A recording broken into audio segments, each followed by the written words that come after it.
dinta Qur'aanka Kariimka ardayda ka kala timid madarasooyinka kala Musab ibn Umayr, Khalid ibn Walid, Muad ibn Jamal oo dhammaan ku yaala magaaladani Buusiya. Halka ardayda guud ahaan ka qayb gashay tartankani ay yihiin 46 arday.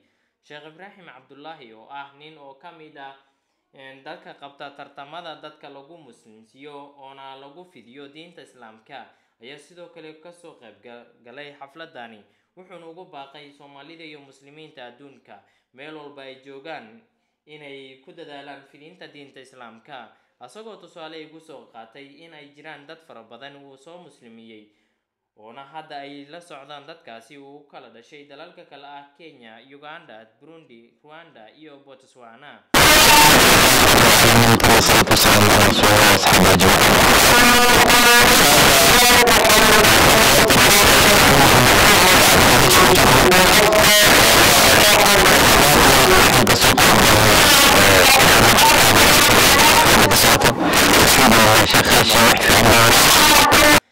Sally Mendeda oo ka mid ah dadkaasi waa kan.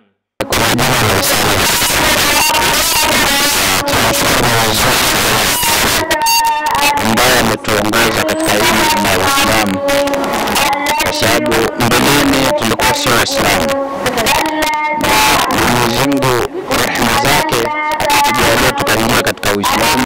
Maahan xafladii ugu horeysay kadib markii la aasaasay madarasooyinkani, inkastoo gobolkani uu ku yaala galbeedka dalkani Kenya, haddana ay ku yar yihiin dadka muslimiinta ah. Xuseen Maxamed, Hon Cable TV, galbeedka dalka Kenya, magaalada Buusiya.